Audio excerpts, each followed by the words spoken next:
dotarle de contenido a los conceptos para que los conceptos no devengan en meramente formales.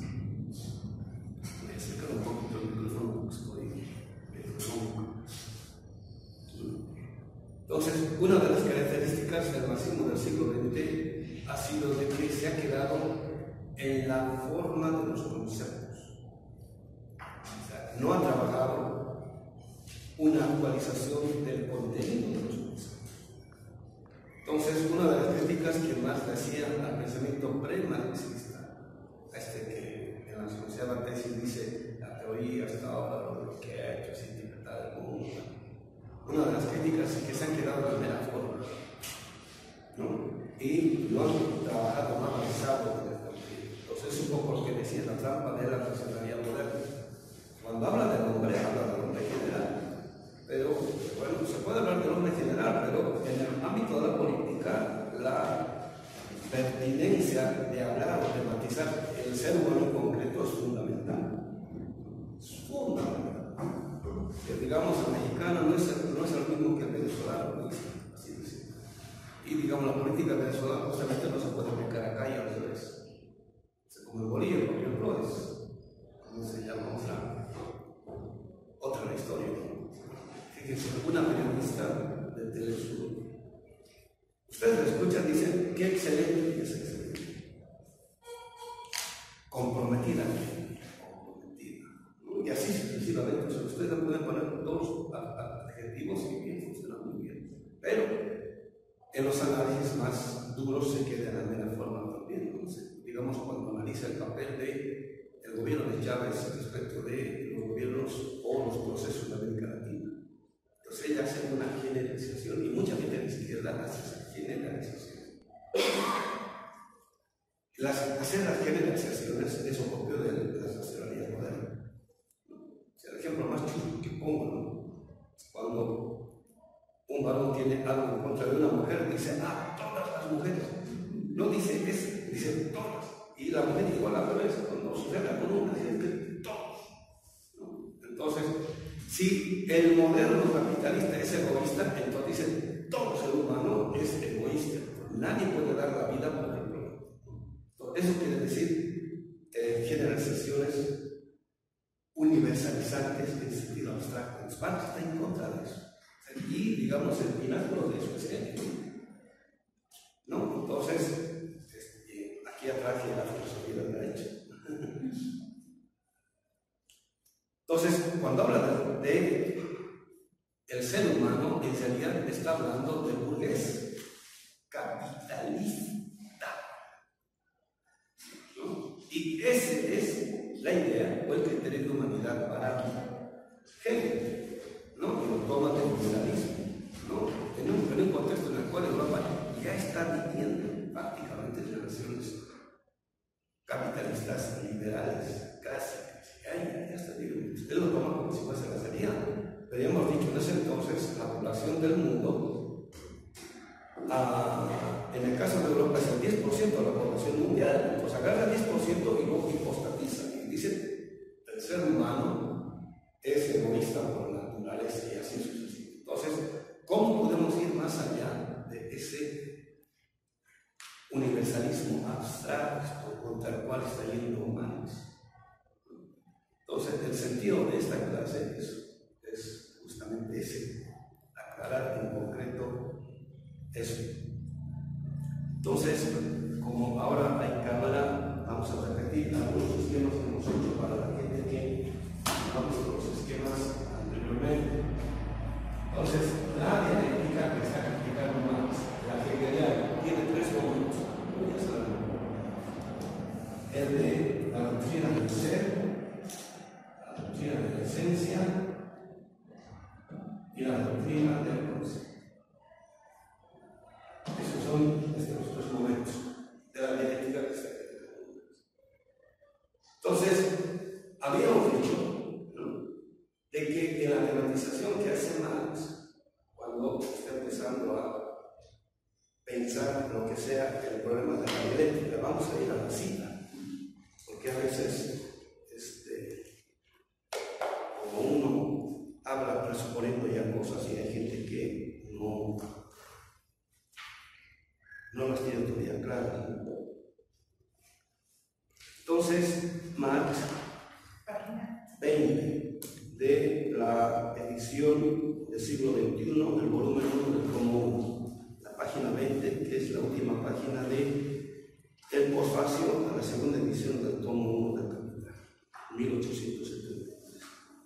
Entonces dice Marx, hace casi 30 años sometí a crítica el aspecto mistificador de la dialéctica hegeliana, en tiempos en que todavía estaba de moda. Entonces, en las lecturas que estamos haciendo de la reflexión metodológica relativa a la dialéctica en Marx, estamos haciendo toda esta revisión, ¿cómo se llama?, de modo detenido, minucioso, porque nos va a servir para justificar la necesidad de otra lectura completamente distinta que del Capital se ha hecho en el siglo XX. Ahora sí, yo creo que nos apenas se distancia completamente de la hacienda del siglo XX en esta lectura, justamente porque desde el principio estamos aclarando los presupuestos. Entonces, cuando uno lee el texto al cual se está refiriendo Marx hace casi 30 años, el texto al cual él está haciendo referencia es la introducción a la contribución a la crítica de la filosofía del derecho de género. Digamos, es el primer texto que Marx está escribiendo sobre la dialéctica hegeliana, y no está haciendo una revisión positiva, está haciendo una revisión crítica, paralelamente al momento en el cual está tomando distancia con Feuerbach. Del 43 manuscritos de este tipo de manuscritos, este es del 43, está bien, chao. Del 43 al 44, él está sacando cuentas con todo el pensamiento dialéctico anterior a él, empezando de Feuerbach para atrás, en este caso Hegel. Se está despidiendo Marx de ese tipo de pensamiento dialéctico. Entonces dice, hace casi 30 años sometí a crítica el aspecto mistificador de la dialéctica hegeliana. La dialéctica tiene un aspecto mistificador e encubridor, ¿no? Uno de esos encubrimientos, por ejemplo, tiene que ver con esto que habíamos dicho. Cuando Hegel parte de la dialéctica de ser, es donde aparecen los entes, ¿no? Ya está presupuesto en el momento de la partida todo aquello que al final va a encontrar. Ya está presupuesto.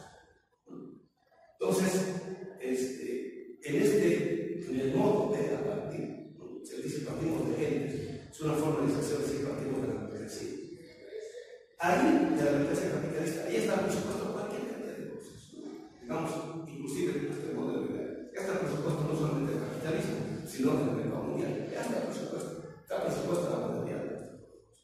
Pero como es mistificador e encubridor, al principio tienen que cubrir muchas cosas. Por ejemplo, el carácter de humanidad, el carácter que el ser humano presupone este tipo de excepción ética, ¿no? Entonces, aquí estaba presupuesta una idea de ser humano. Habíamos dicho, ¿no? Una antropología estaba presupuesta, pero no está mostrada. Entonces, como uno no sabe eso, cuando hace la ascensión, llega al momento de la adopción del concepto, ya se tragó gata por bien y termina afirmando que el ser humano se gusta por la naturaleza. Y en este caso, el ser humano es el propietario, ¿no? El que tiene propiedad privada, ese es el ser humano. Como ya me entonces, hecho el círculo dialéctico por él, y al final le termina justificando al capitalismo de la modernidad. ¿Sí? Entonces, hay que someter a crítica, hay que hacer visible aquello que está invisible o encubierto en este lenguaje fetichizado.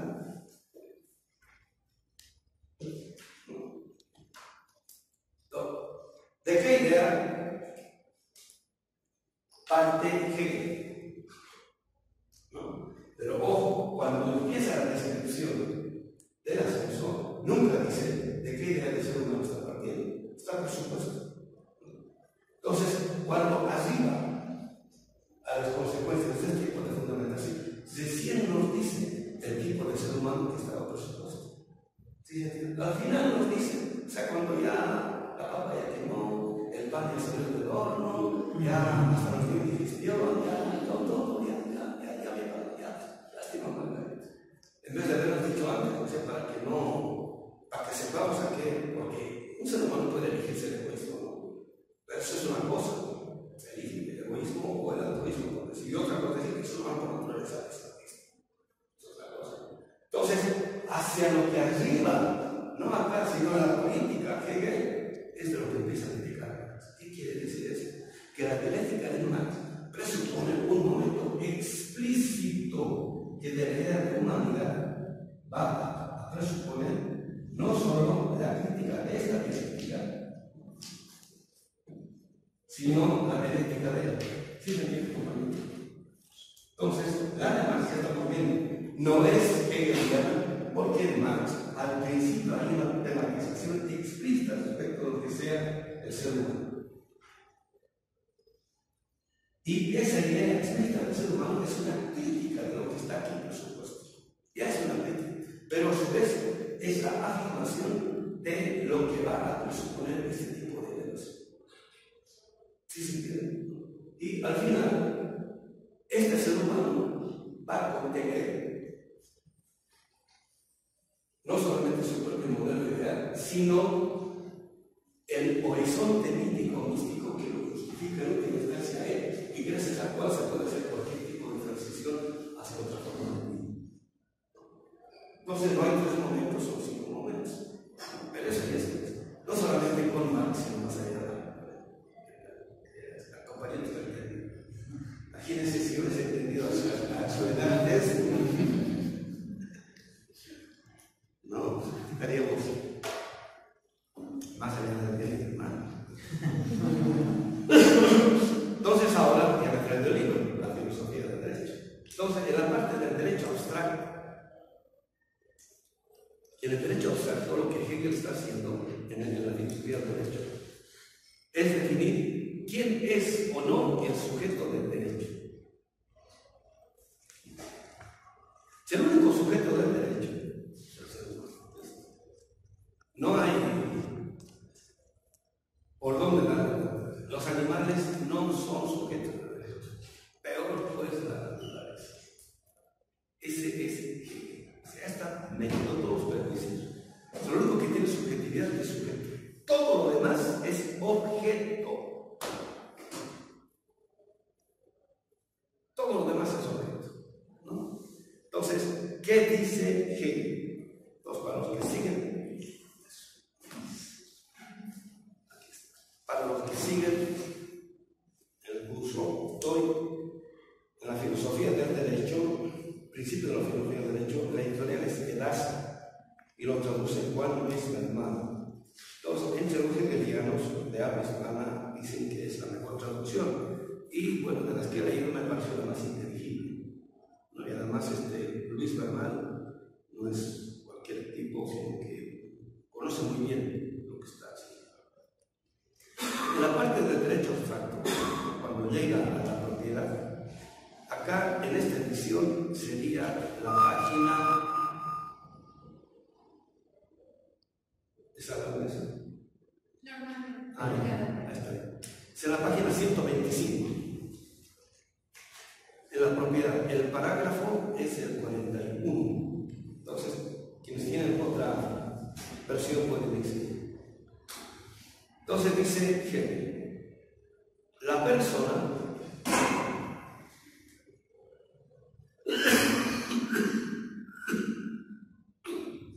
para existir como idea no para tener mera existencia, sino para existir como idea. O sea, la idea es aquello que hace que el ser humano sea racional o sea humano.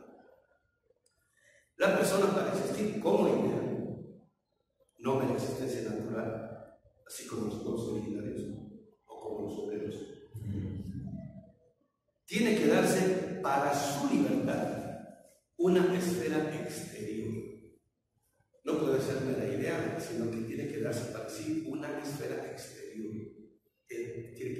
No es que tiene que tener una exterioridad, no, sino que él tiene que poner, producto de su subjetividad algo exterior que objetive lo que interiormente está subjetivado. Eso está ahí. ¿Se entiende? ¿Sí o no? Bueno. Ese es el lenguaje de y hay que manejar este lenguaje, porque Marx habla, cuando habla de la subjetividad de la mercancía, si esto no se entiende, la subjetividad de dinero, la subjetividad del capital no se entiende, porque el capitalista trata al capital como si fuese sujeto, ¿no?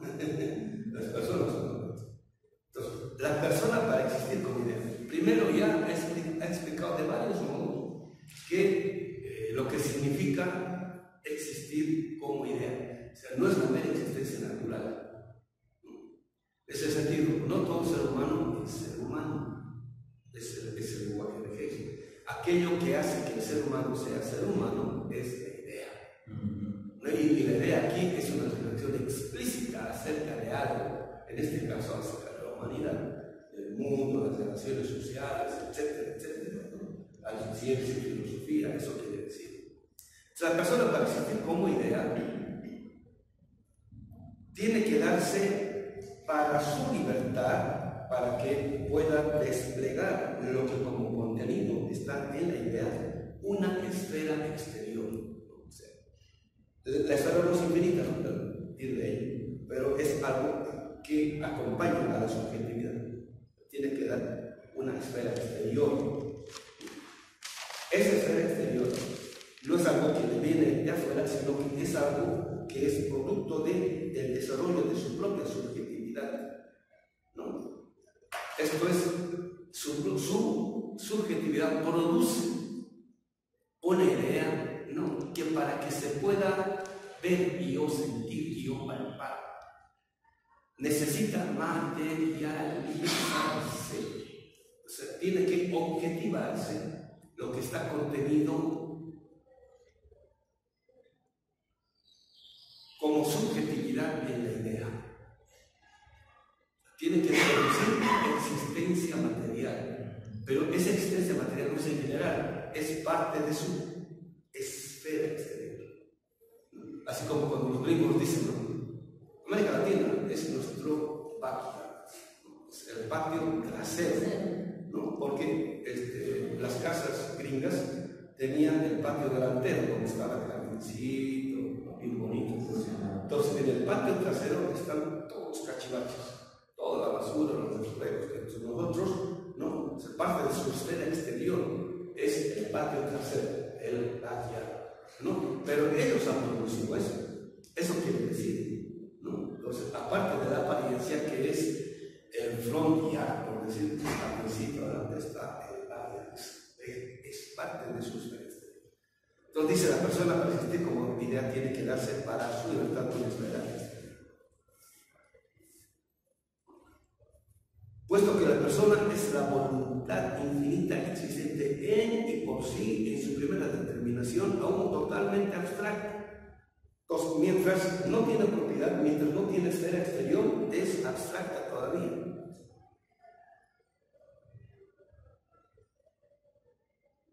Entonces ponen los famosos Zusatz, que son los agregados donde Hegel aclara aquello que está diciendo. Entonces dice, lo racional de la propiedad, o sea, tener propiedad privada, es racional. No tener propiedad privada no es racional, o es menos racional. Por eso para el capitalismo, el pobre, o sea, el que no tiene propiedad, es inferior. O sea, es la persona que no ha sido capaz de producir su propia esfera exterior. Es una mesa. Su pobreza es fruto de su incapacidad de ser humano. Está bien argumentado, ¿no? Lo racional de la propiedad no radica en que sea la satisfacción de necesidades. Hasta los animales se procuran la satisfacción de las necesidades. Dicho de otro modo, que los pueblos originarios han producido, que se lo alimentos, todo eso, bueno, solo hace cualquier animal, es lo que está diciendo. Solo hace cualquier ser natural. Lo racional de la propiedad no radica en que sea la satisfacción de necesidades, solo hace hasta el animal, se procura su alimento, sino en que supera la mera subjetividad de la personalidad. O sea, es la superación de la mera subjetividad de la personalidad. Por eso es objetivación, por eso es exteriorización de su voluntad.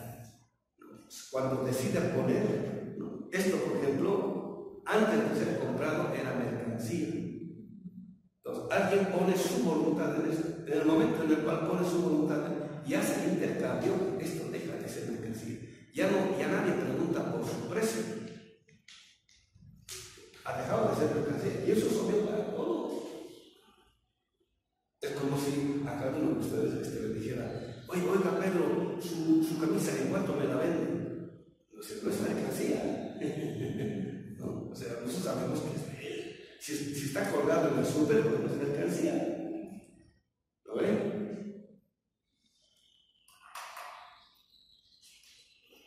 Los objetivos de la propiedad no radican en que sea la satisfacción de necesidades, sino en que supera la mera subjetividad de la personalidad. Y aquí viene el remate. Solo en la propiedad existe la persona como razón. O sea, el ser humano es racional cuando ha sido capaz de tener o de producir propiedad privada. Y no es propiedad general, porque si no sería propiedad comunitaria también. Si una comunidad como sujeto produce como esfera de su existencia tierra, territorio. No, aquí es propiedad privada, ¿no? Pero está metiendo gato con león, ¿no? Por eso hablar en general es bien tramposo. Y esta es la trampa en la cual cae no solamente la modernidad, sino los que creen en el discurso filosófico de la modernidad, que es un poco lo que pasa con el discurso de los norteamericanos, y cada vez es evidente con Trump: la democracia, los derechos humanos. ¿Cuál democracia? ¿Cuál derechos humanos? ¿Sí se entiende? Entonces, cuando habla de por eso a la democracia nunca le pone el apellido paterno y materno, porque si no sería la democracia de los blancos, varones, anglosajones y protestantes. Así sería con nombre y apellido paterno y materno. ¿Sí se entiende? Y el resto se carente de democracia. ¿Sí se entiende? O sea, los derechos humanos de los blancos machos, anglosajones, protestantes y hay una crítica también a los adultos, que son, porque ahora en la sociedad norteamericana hay una gran división entre los blancos adultos y los blancos jóvenes. Los blancos jóvenes son más democráticos socialistas, así como la Alexandria, los Cacho. En cambio, los blancos viejos, esos son los fascistas, ¿no? Y el representante de eso sería Donald Trump. O sea, tampoco son los blancos, por decirlo. Entonces, cuando uno habla en general, ya hay detrás de eso hay una intencionalidad de meter gato con león. O sea, es la racionalidad moderna. Entonces, quien no tiene ese tipo de intencionalidad habla claro desde el principio. Es este tipo de democracia, es este tipo de libertad, es este tipo de derechos humanos, y así sucesivamente. Quien siempre anda escondiendo por detrás o por debajo, según las intenciones, habla en general, habla en abstracto, para encubrir lo que está encubierto. ¿Sí se entiende? No está bien, pero solo en la propiedad existe la persona como es el propietario. Sí. ¿Qué es el propietario? Ahora, no es cualquier propiedad, ¿no? Es propiedad privada. Entonces, cuando el obrero dice: pero yo no tengo nada. No, sí, tú tienes tu fuerza de trabajo.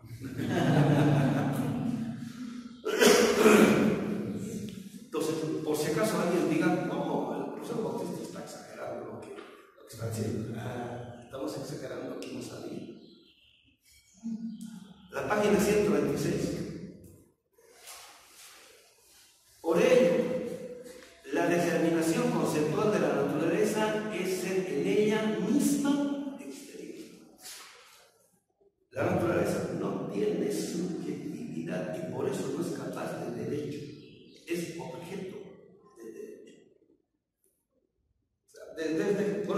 cuando nosotros le hacíamos en Bolivia la crítica a los fundamentos del derecho moderno, ¿no? Si no se tiene claro eso, es imposible producir cualquier otra forma de derecho, en este caso el derecho comunitario. Parágrafo 44, 128, dice: la persona tiene el derecho, y es la persona que es capaz de idea, o de subjetividad, o de razón, en este caso, la persona moderna, eso es lo que está diciendo, es europea y norteamericana, digamos canadienses, digamos Australia, o digamos, ¿cómo se llama? Australia, Nueva Zelanda. Dice: la persona tiene el derecho de poner su voluntad en toda cosa. Alguien más da la cosa. Cuando es blanco, anglo-sajón, protestante, ¿no? En este caso norteamericano, tiene el derecho de poner su voluntad en toda cosa. Ella tiene el derecho. Que de esta manera es mía y recibe a mi voluntad como su fin sustancial, porque la cosa ella en sí misma no tiene derecho. El tener derecho es su determinación y su alma. Es el derecho de apropiación del hombre sobre toda cosa. Entonces, Trump tienen el derecho de apropiarse, en este caso Europa, primero España, después Inglaterra, Francia, y ahora Estados Unidos, y, ¿cómo se llama? Están diciendo varios analistas que el Brexit en parte se ha dado porque Inglaterra se ha dado cuenta de que no puede seguir desarrollándose si no es volviendo a colonizar sus excolonias. Francia igual. O sea, la situación postcolonial ha quedado flotando en el aire, ¿no? El pensamiento postcolonial surge presuponiendo que ya no hay más colonias, ¿no? Que ahora están los estados o las naciones en proceso de constitución de estados y ahora se ve, está falso. Y esto que está haciendo Trump es justamente para recolonizar, de tal modo de que ahora sus colonias le sigan sirviendo, de tal modo que sigan su proceso de producción de riqueza a costa de la miseria de los demás. ¿Sí? Entonces, el presidente postcolonial se cae así, ¡pum! ¿Quién lo ha hecho caer? La política actual, la política contemporánea. Tanto favor que les ha hecho a los colonizadores, a la nacional, o en este caso Europa, porque los ideólogos del pensamiento postcolonial en general son hindúes que viven en Inglaterra. O sea, de ser, como decía el otro día, negros de la finca, ahora terminamos siendo negros del ¿cómo se llama? De la casa. Domesticado. ¿No? O sea, ahí, pues, digo, el poder cuando ve una reflexión que le puede servir, los mejores financiamientos, los mejores salarios, los dejan encantados, el imperio no ha sido tan malo. Eso es el pensamiento postcolonial. ¿No? Ya está. Y ahora estamos viendo justamente por el negro, ya no hay imperio, el imperio está en todas partes, o sea, no está focalizado. El imperio muchas veces hizo caer ese tipo de prejuicio con el cual estaba surgiendo, ¿no? Y la aparición fuerte del imperio y sus pretensiones ahora también ponen en crisis cierto tipo de pensamiento de colonia que no han tenido clara la figura relativa a lo que es el imperio. Entonces, siguen pensando al interior de la contradicción burguesía proletariado, cuando hablan de contradicciones entre pueblos dominados e imperio. Y estos imperios tienen este tipo de subjetividad y están desarrollando este tipo de argumentación para tener el derecho de protección del hombre sobre toda cosa. Es el derecho de protección del hombre sobre toda cosa. Zusatz, el agregado. Todas las cosas pueden devenir propiedad del hombre. Todo nuestro oro, nuestro petróleo, todo, nuestras mujeres, nuestros niños, todo, porque este es voluntad libre. ¿No? O sea, él es voluntad libre, o sea, encima de él no hay nadie. Tienen el poder económico y el poder militar.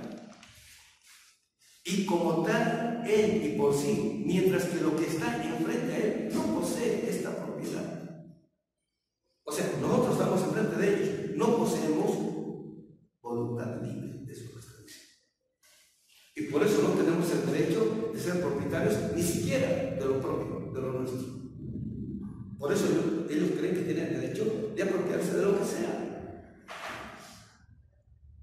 ¿No? Y esta idea del ser humano está presente en Hegel desde el principio, pero nos lo ocultó. Ni en la fenomenología, ni en la dialéctica, en la ciencia biológica, Hegel muestra estas cartas. Recién en la filosofía del derecho. Al final, o sea, arriba a lo que debió haber aquí, estaba preocupado. En cambio, Marx parte explícitamente de eso. Está haciendo la crítica de esto. Lo primero que está criticando no es el modelo ideal, no está criticando la doctrina del ser, de la esencia, del concepto, no, está criticando la idea de ser humano que está por supuesto acá y a su vez está proponiendo otra idea de ser humano. Eso es ahora lo que tiene que ser cualquier reflexión relativa a la dialéctica que dice ser marxista. ¿Sí se entiende, compañeros? Ahora que estoy escuchando las grabaciones, escucho mucho y sí se entiende. Bueno, que les voy preguntando que me interesa que entiendan, que les quede claro. Porque no es fácil, desgraciadamente, no es de fácil comprensión. Entonces, me traje el libro para que vean que no me estoy inventando. Sí, bueno. Entonces, ahora, siguiendo esta reflexión, se trata de ver cómo es que, siguiendo a Marx, podemos dotar de contenido a la idea que de ser humano vamos a desarrollar en nuestra reflexión dialéctica en el siglo XXI, en el patio trasero, donde viven los subracas, los que pertenecen a la izquierda de abajo y más a la izquierda todavía. ¿No ven? O sea, ¿qué tipo de ser humano vamos a proponer? No nos vamos a inventar. No. Sí, a ver, imaginemos un ser humano. No nos vamos a inventar. Vamos a partir también de lo que es. Pero lo que es aquí aparece como negado. Desde hace 500 años está negado. ¿No? Y ahora, ¿cómo, siguiendo la reflexión de Marx, podemos arribar a ese momento? ¿No? O sea, sin dejar de ser marxistas, podemos ir más allá de Marx. Es un poco lo que dije. Para pensar con Marx, más allá de Marx, no porque queramos superar a Marx. No es querer superar a Marx, no. Sino que, siguiendo la línea de reflexión de Marx, uno termina yendo más allá de él. ¿Sí se entiende? Supongo que un maestro nos decía en estos cursos que tuvimos 2 años más o menos trabajando, que significa pensar, ¿sí? Cuando uno piensa de a veras a la realidad y parte, digamos, en este caso de aquí como si uno ha pensado de a veras, uno termina no siendo anti-heideggeriano, sino más allá de Hegel, y digo de Heidegger, y uno se propuso ir más allá de Heidegger. Normalmente la gente que se propone ir más allá quedan atrapados en el más acá, sino que termina como resultado. Y es lo que estamos haciendo. O sea, no tenemos ninguna antipatía con el maestro. No, es el pensamiento del siglo XIX, es europeo, es alemán. No, es el maestro. Estamos siguiendo a Pijutina de los maestros, pero siguiendo a Pijutina, ubicándonos donde él se ubicó en su tiempo, terminamos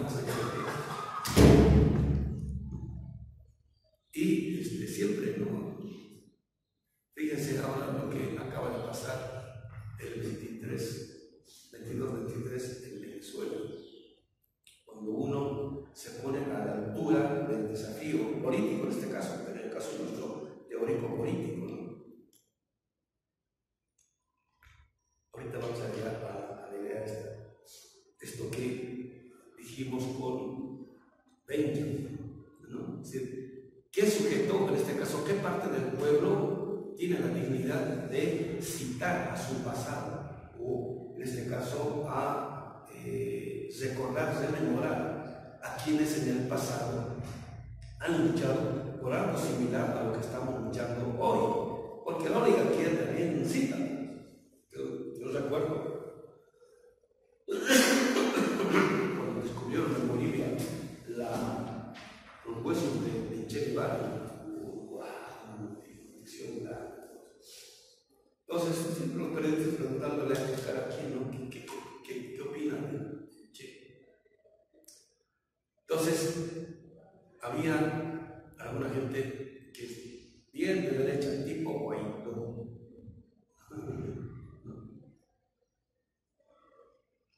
En Estados Unidos, y a veces la broma de que le dicen no Guaidó, sino Guaidó.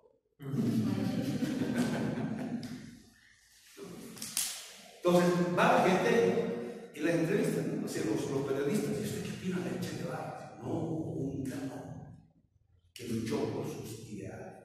Es ejemplo para nosotros. Cuando yo era joven también, me inspiré mucho. Y luché por mis ideales, por eso soy de derecha. O sea, el Che luchó por sus ideales, ¿no? Yo he aprendido de eso, ahora estoy luchando por mis ideales, y por eso he terminado con ese pedo. O sea, la derecha también puede citar, las oligarquías han citado a Martí, han citado a, ¿cómo se llama?, a Simón Bolívar, etc.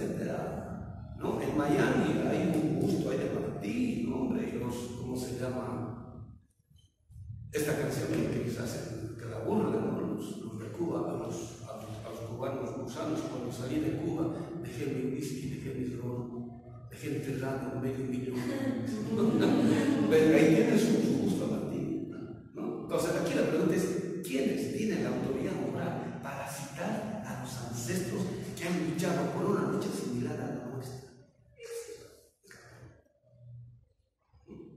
Entonces, los que luchan en el presente,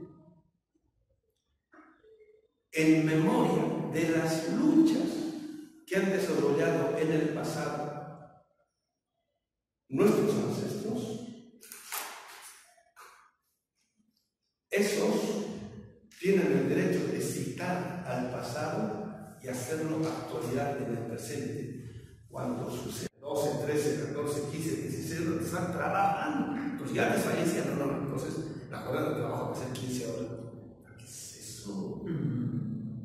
¿No? Entonces hubieron luchas y luchas y luchas por lo cual mucha gente se ha hecho pegar, humillar, golpear, asesinar, han quedado huérfanos, viudas, etc. Para que ahora la jornada sea de 8 horas. Ese es un privilegio, ese es un beneficio que nosotros tenemos ahora. ¿Cuándo nos ponemos a la altura de esas luchas? O sea, ¿cuándo nos definimos? Porque estamos en parte gozando de privilegios o beneficios por los cuales nosotros no hemos levantado un dedo. Igual, la lucha por el salario, por el seguro, un montón de cosas, ¿no? ¿Cuándo? Eso que dice, estamos gozando cierto tipo de beneficios por los cuales no hemos luchado. Y es más, hasta los derechos. Tengo derecho a mis 8 horas de trabajo. ¿No? Si yo he luchado por eso, ¿qué digo? ¿Sí se entiende? Entonces, cuando un pueblo quiere luchar, se pone a la altura de esas luchas que le preceden, que le anteceden, de tal modo de que en el presente puede iniciar un proceso de liberación cuando se conecta con esas luchas, cuando se conecta con ese pueblo, cuando se conecta con esas derrotas y lucha porque esas derrotas dejen de ser derrotas y se transformen en triunfo en el presente. Y eso lo dice Benjamin. Las derrotas no son derrotas definitivas, se pueden convertir en victorias en el presente. Entonces, cuando estamos luchando en el presente, estamos luchando no solamente por triunfar en el presente, estamos luchando porque las luchas que han fracasado en el pasado triunfen hoy. Y por eso Marx escribe una crítica de la economía política, justamente para allanar ese camino. Entonces, la idea que el ser humano está presupuestada no puede ser la misma, o no puede ser abstracta, no puede ser en general. Esto tiene que ser ahora explícito. ¿Qué tipo de humanidad está presupuestada en la crítica que le vamos a hacer a este tipo de dialéctica? Y a partir de esta reflexión implícita, por supuesto, y en parte desarrollada por Marx, ver cómo es que podemos ir más allá, inclusive del tipo de dialéctica que ha producido Marx. ¿Se entiende? Bien pretencioso. La pretensión, bien pretencioso. Un poquito más abajo, en la página 20 del primer volumen del tomo 1 del Capital, dice Marx: en él, en Hegel, la dialéctica está puesta al revés. Es necesaria la verdad. Entonces, ya hemos descrito las varias formas en las cuales se puede poner a la dialéctica del bien, ¿no?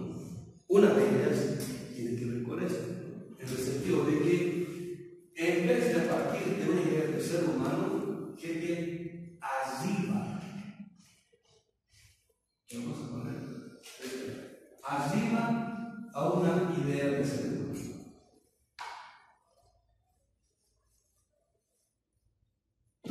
Es lo que quiero que vemos en la filosofía del derecho, arriba, ¿no?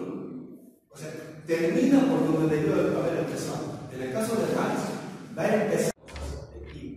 Entonces, ahora, en vez de arribar a una idea del ser humano, esa idea del ser humano es una de las piedras angulares con las cuales vamos a desarrollar otra inversión. Y no estoy negando ni la inversión de Russell ni la de que da la propia. ¿Se entiende? Ahora volvemos a Marx. Es necesario darle cuenta para descubrir así el núcleo racional que se oculta bajo la estructura mística. Entonces, el penúltimo párrafo lo voy a dejar para el final para cerrar la reflexión dialéctica de Marx. Entonces volvemos a la crítica de la filosofía del derecho. Entonces,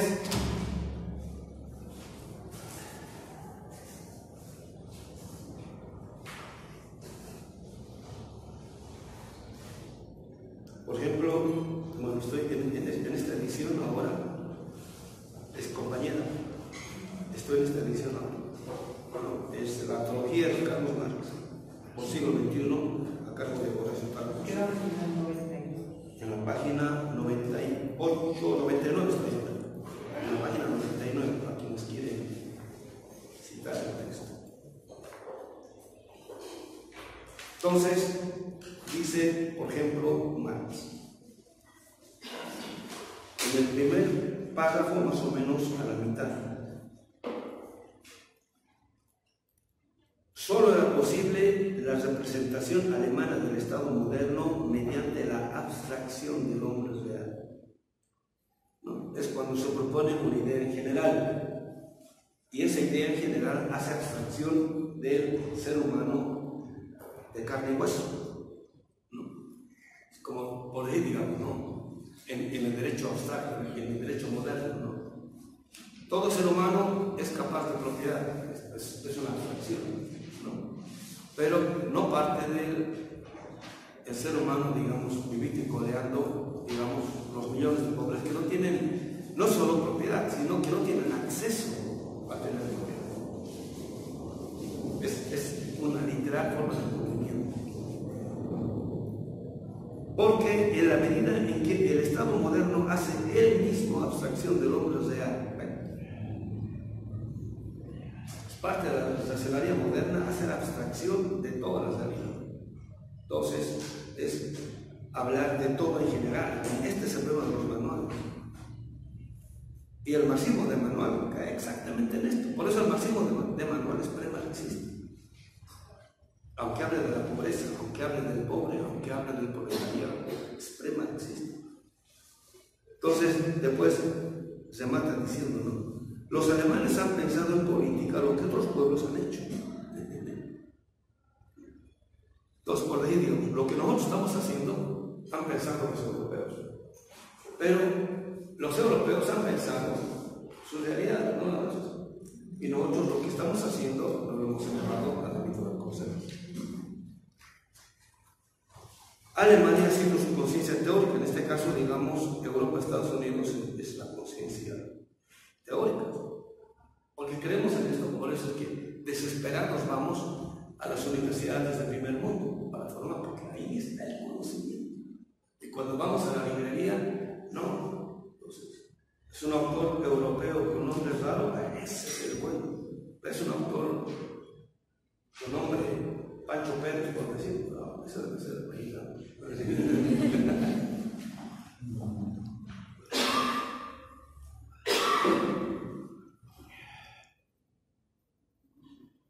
En nuestro caso, es una reflexión que pone este servidor, lo que los pueblos colonizados ni siquiera han pensado lo que otros han hecho, sino que han copiado, calcado o repetido mal lo que otros piensan y hacen.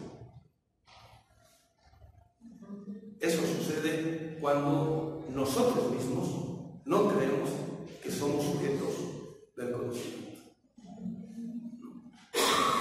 Nosotros creemos que no podemos producir conocimiento, entonces copiamos, porque somos objetos del conocimiento. Frente a eso, ¿qué hay que hacer? Dice, la teoría es capaz de, estoy en el último paso, dice Marx, la teoría es capaz de apoderarse de las masas en cuanto demuestra ad hominem, y demuestra ad hominem en cuanto se hace radical. En cuanto se hace radical quiere decir, ¿no?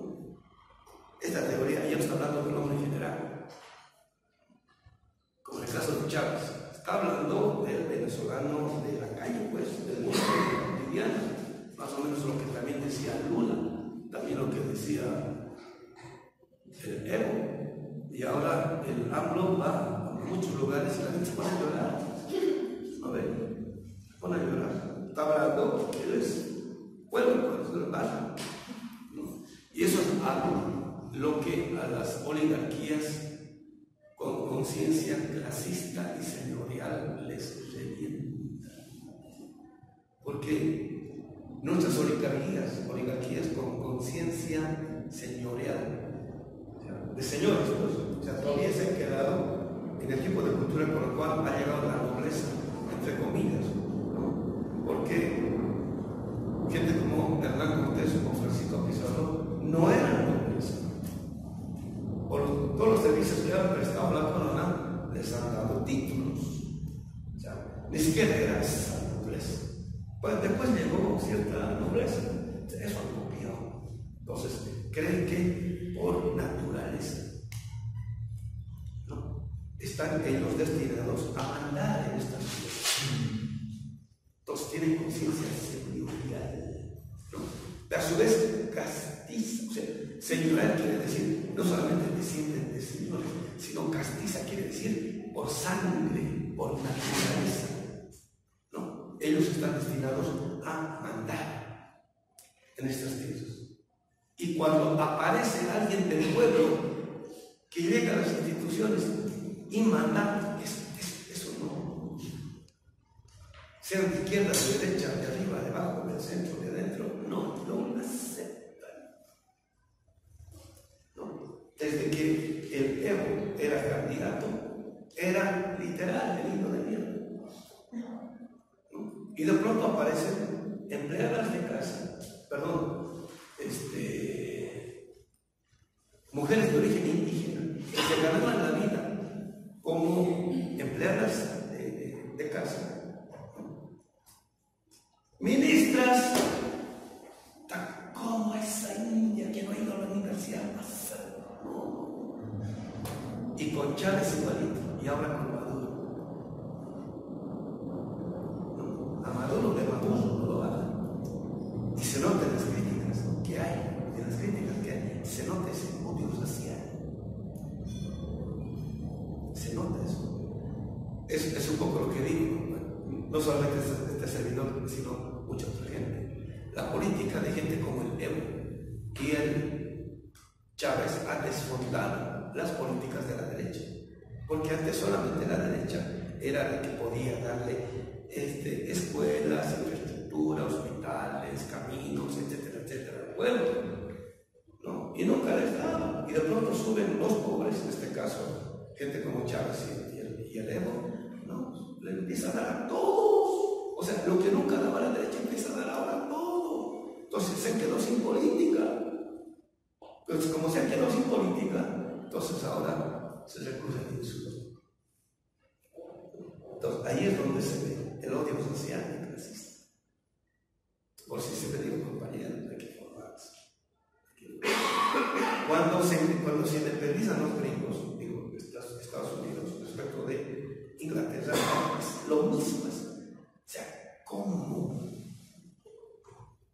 está pleno, por decir ya, a los norteamericanos, descendientes de inmigrantes, todavía anglosajones? Algunos habían Escocia, otros, unos cuantos de, ¿cómo se llama? Irlanda. No, a los irlandeses los han esclavizado, pero sí.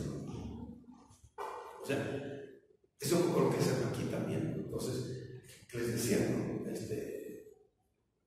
¿Quiénes quieren irse a Estados Unidos? ¿No? Pero nosotros les pagamos todo, y lo que nosotros les pagamos nos tienen que reponer con su trabajo durante 10 años. ¿Ya? Durante 10 años nos hay que trabajar como esclavos. Después les dimos su pasaporte, pero él ya había se había enfermado, etcétera, etcétera, pero se grave.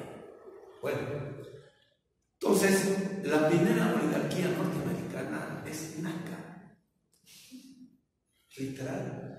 Entonces, ¿cómo se llama? Los ingleses, que son nobles, los ven como anacos y los tratan así como anacos.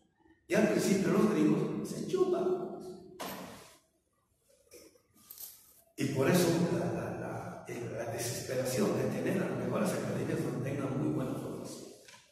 Y cualquier gente de ascendencia noble de Europa que quiera irse a Estados Unidos, órale. ¿Por qué? Porque va a llevar la cultura. ¿No? Y ahora ellos se han vuelto los nobles, es decir. Entonces se juntan solamente con los espíritus neoliberales que ellos por naturaleza están. Entonces, cuando en otros países surge alguien del pueblo, ¿no? Maduro obrero, el Lula obrero. Ustedes no se imaginan cómo le daban durísimo todos los días a Lula, porque no se vestía bien, porque no se ponía bien la corbata, porque olía mal, porque no sabía hablar bien, y así sucesivamente. ¿No? Entonces, bueno, la teoría es capaz de apoderarse de las masas en cuanto demuestra a dominio, y demuestra a dominio en cuanto se hace radical. Ser radical es atacar las cosas en la raíz, pero para el ser humano la raíz es el ser humano. Hay que empezar por eso. Lo está diciendo explícitamente. Yo no entiendo cómo el máximo del siglo XX se da cuenta. Que siempre digo, no, yo no estoy diciendo que no soy humanista, soy humanista. O sea, por eso lo peor es Althusser, ¿no? Porque le quita lo humanista a Marx, supuestamente eso es científico. Entonces, al final, cuando se discute con el materialismo dialéctico, se muestra que la categoría fundamental no es la materia, sino el ser humano. Pero eso no lo pone en este tipo de sentencias. Por eso, cuando Kossick hace su reflexión relativa a la dialéctica, ¿no? Él arriba a una idea del ser humano, pero él nunca dice, esta tiene que ser el primer paso de la nueva dialéctica de comprensión de sobre la partida de Marx. No, lo digo. Y si lo digo, nunca lo resuelvo. ¿Sí se entiende? Entonces, ahora no solamente hay que decirlo, pero ya lo estamos haciendo con intención específica. No. La página 100. Entonces, aquí viene la definición todavía formal del ser humano. La crítica de las religiones, varios les he dicho, la crítica de los modelos ideales, en la página 100, tercera línea, desemboca la doctrina de que el ser humano es el ser supremo para el ser humano.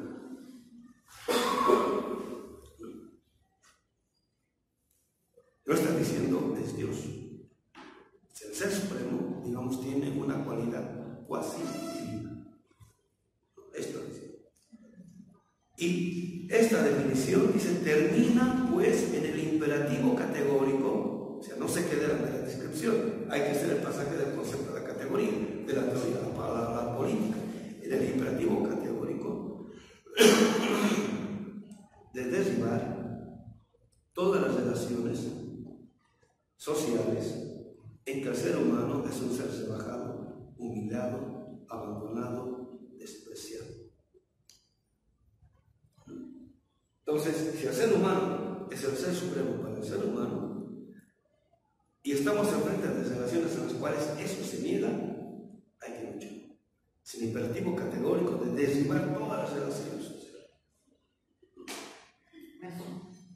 Ahí en la nota al pie, en la nota 23, habla de Feuerbach sobre esta idea de ser humano. Esta parte del hombre es el supremo del humano. Esta es la conclusión de Feuerbach. Sí, en la nota de y usted dice que es de Marx. Ya lo hemos explicado antes esto, pero bueno, vuelvo a explicarlo. Althusser, cuando le hace la crítica a Marx, en este caso, digamos, a esta idea, él dice, entre Feuerbach y Marx no hay ninguna diferencia, porque Feuerbach llega a esta conclusión, ¿no?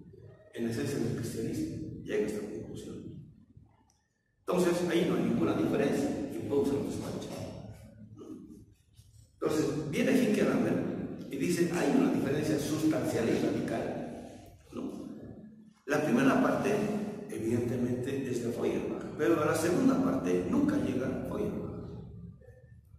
Eso ya hemos explicado ampliamente.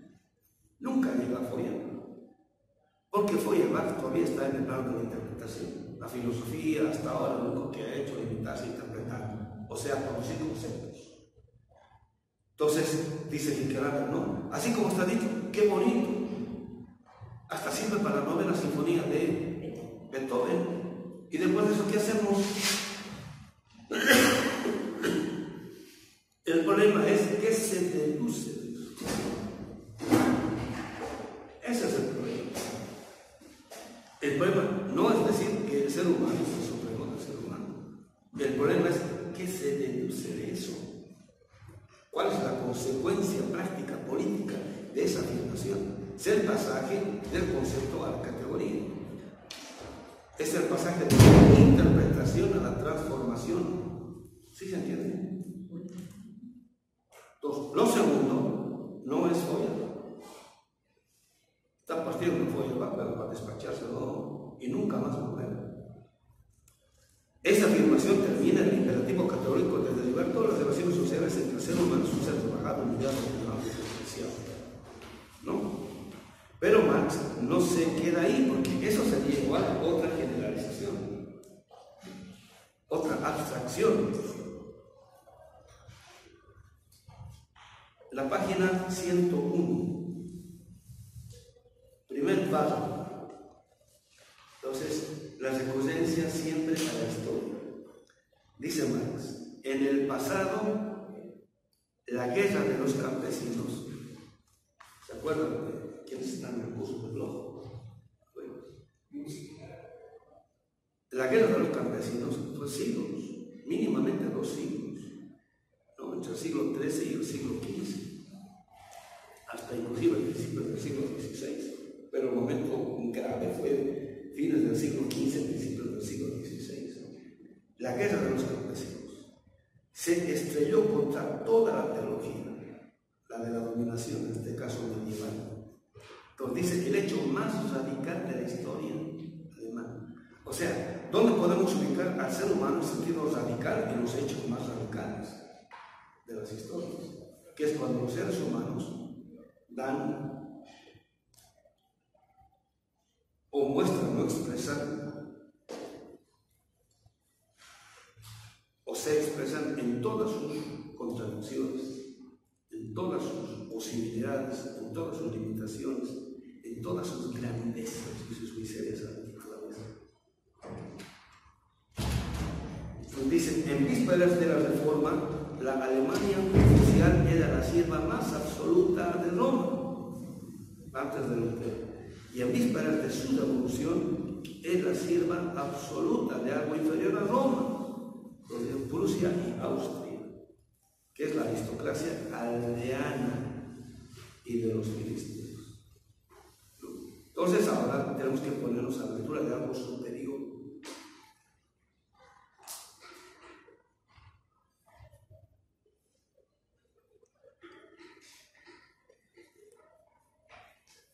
Más abajo,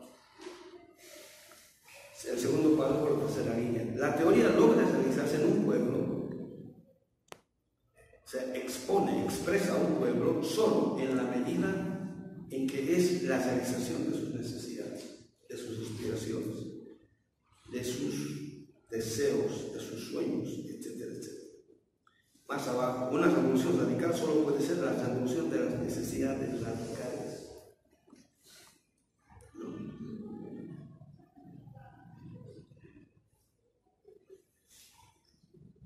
Página 102.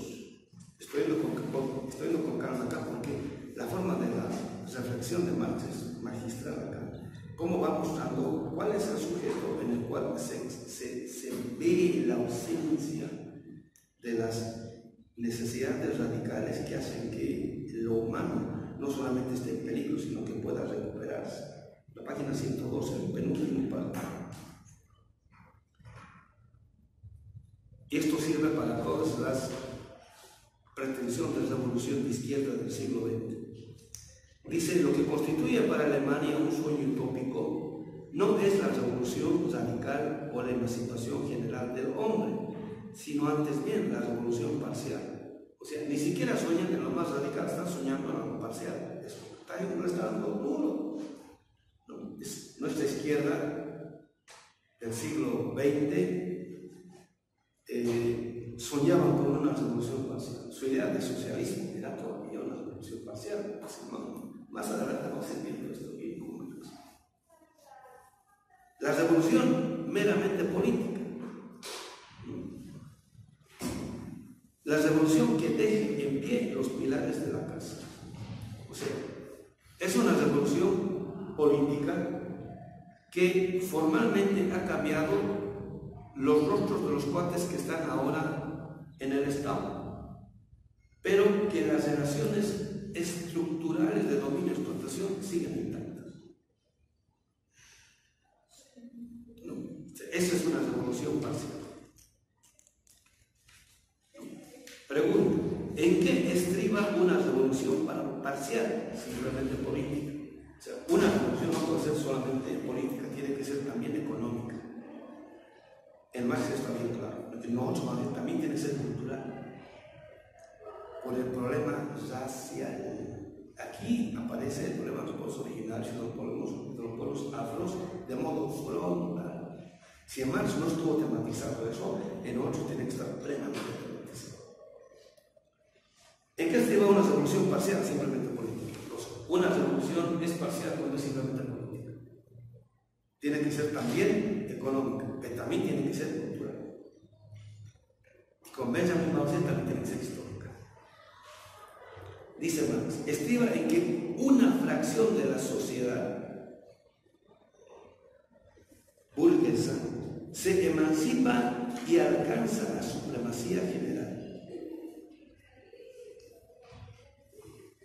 Una revolución parcial estriba en que una clase determinada emprende, partiendo de su situación particular, la emancipación general de la sociedad. ¿Qué quiere decir esto? Esto hay que explicarlo con calmita. Ahora sí podemos tocar en la esquina.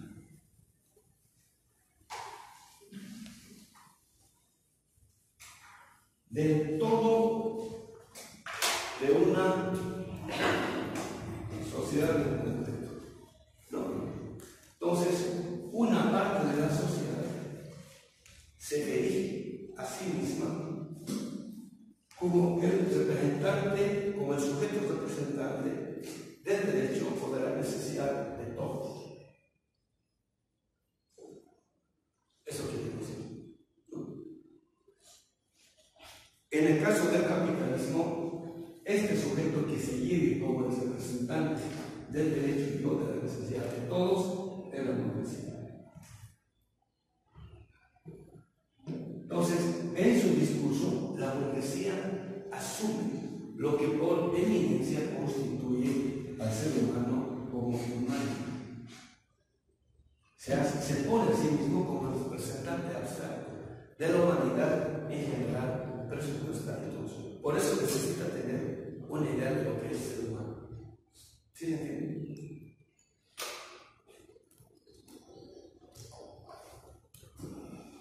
Aunque luche solamente por sus intereses, para convencer ideológicamente a todos de que su lucha es la lucha, tiene que hablar en general.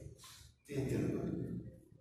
Su lenguaje tiene que ser abstracto. Profesor, en esta parte donde está manejando usted la burguesía, que dice usted que se toma ahí lo humano, es la subjetividad de lo que eso es lo que trata de mostrarnos Marx, que es un amor. Sí, está yendo en ese sentido. Diremos de la mano de Marx, de modo bien finito va mostrando por qué falla eso. Y el problema no es solamente cuando este tipo de sujeto se constituye como burgués, sino que ya no aparece como burgués, sino aparece como moderno. Sí. O sea, eso es lo más macabro. Cuando aparece como moderno, ya no aparece como burgués, sigue siendo burgués, pero ahora aparece como si fuese el ideal de humanidad. Pero sigue siendo una parte. El que tiene los medios. Sí. ¿No? Para poner en para alcanzar esa subjetividad que quiere que, en este caso del humano, entre comillas, lo retome. Claro. Y ahora se cumple eso cuando todos creemos que esa idea del ser humano es la ideal. O nos expresa todo. Entonces al final, por eso Marx mismo dice, fines de la década del 60, en Inglaterra ya aparece el fenómeno de cómo es que el proletariado se puede aburguesar. ¿No? Cuando cree que la vida del burgués es la vida, entonces aspira a todo eso, consume todo eso, etcétera, etcétera. ¿No? Pero iremos con calmita, porque estaba. En cuanto pasemos esta reflexión, ya no volvemos más, o sea, porque se va a constituir en nuestro presupuesto.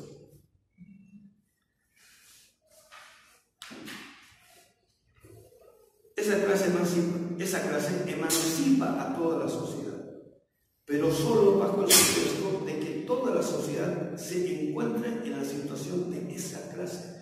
Esto es, no todos son burguesía, ¿no?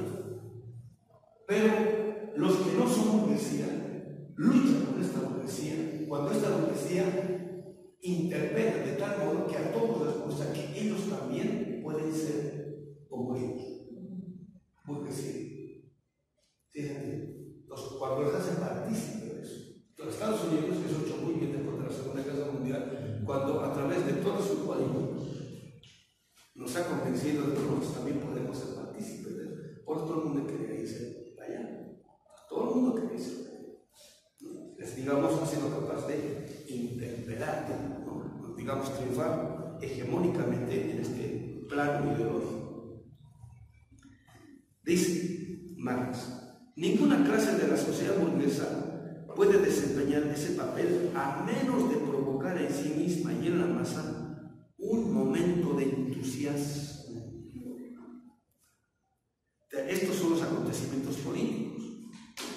cuales por decir, en la década del 30 hasta la década del 50-60, los ahora llamados, mal llamados gobiernos populistas convocaban al pueblo. Ahora sí, vamos a industrializar, va a haber trabajo para todos, caminos, carreteras, hospitales, todo el pueblo iba y votaba, más en el caso de Cárdenas, Lázaro Cárdenas, y evidentemente sí, la apariencia hay, pero en ese gobierno empieza a mostrar sus contradicciones y o sus limitaciones. Dice, bueno, ninguna clase de relación con se puede desarrollar de esa manera, a menos de provocar en sí misma y en la masa un momento de entusiasmo en el cual fraternice y se confunda con la sociedad universal. ¿No?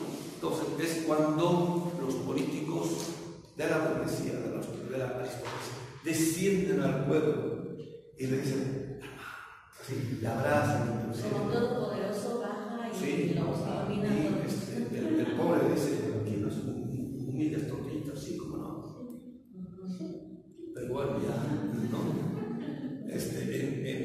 En Bolivia, antes de que Suelevo hubo unas elecciones en las cuales ganó, inclusive han hecho una película donde el Goni hace sus elecciones y gana, ¿no? Entonces hay todo un documental y por otro lado la película, entonces ahí se ve al Goni, ¿no? Como va al pueblo, o sea, va al campo, digamos, va a Chiapas, va a Oaxaca, todo eso, ¿no? O sea, el pueblo lo necesita, ¿no? Y le viste ahí con flores, ¿no? Sí. Las coronas por decir, de maíz, de elote, mazorcas, así, tipo de cosas. Y allá con misturas, serpentinas, todo eso, bueno, y después de eso termina, ¿no? Y a kilómetros, 2 kilómetros, para. Entonces el tipo baja y dice, entonces le dice al cabrón, las cosas que uno tiene que hacer, las cosas que uno tiene que soportar para ganar los cuerpos. ¿Sí se entiende? Basta de medio peso. No, dicen, no, somos de coloniales. Y van a Chiapas y se hacen tomar la foto con los zapatistas y después de eso salen. La comida tan atroz, ¿no? Yo no entiendo cómo se entiende con ese mole. Se hablan, pero bueno, hay que apoyar. Desesperamos a McDonald's, Burger King, este del café, ¿cómo se llama? Está. Bueno, el jarocho es el otro.